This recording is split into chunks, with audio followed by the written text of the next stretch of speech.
Hello বন্ধুরা, শাশুড়ি বৌমা রান্নাঘরে তোমাদের সবাইকে স্বাগত জানাই। আশা করি তোমরা সবাই ভালো আছো।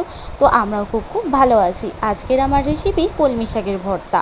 তো দেখো, কম সময়ে আর কম খরচেই কিন্তু এই কলমি শাকের ভর্তার রেসিপি তৈরি হয়ে যাবে।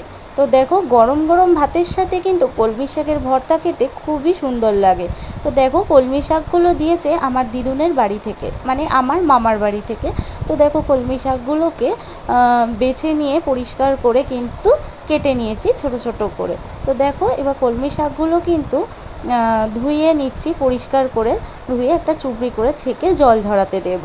তো এইভাবে কিন্তু শাক বলো, সবজি বলো, আর ফলমূল যাই কিছু বন্ধুরা পরিষ্কার করে ধুয়ে খাওয়াই কিন্তু আমাদের স্বাস্থ্যের পক্ষে ভালো।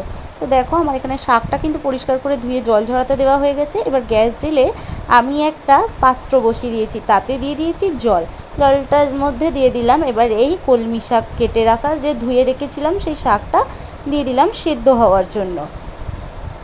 তো এবার ঢাকা দিয়ে দিচ্ছে। ঠিক 30 মিনিট পর দেখো বন্ধুরা, শাকটা কতটা হেজে গেছে, মানে কমে গেছে, আর খুব সুন্দরভাবে কিন্তু সিদ্ধও হয়ে গেছে।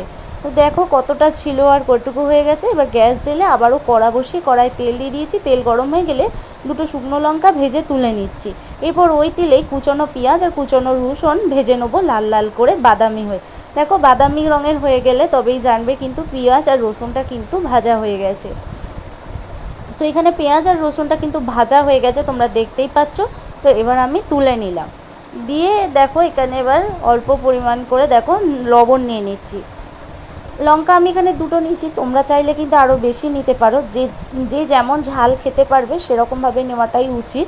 তো দেখো, এরপর কিন্তু শাকের সাথে পুরোটা মেখে নেবো। তো দেখো, আমার কিন্তু মাখা হয়ে গেছে বন্ধুরা, খেতে কিন্তু খুবই অসাধারণ লাগে। ওপর দিয়ে দেখো একটু গরম তেল আর একটা শুকনো লঙ্কা দিয়ে দিলাম।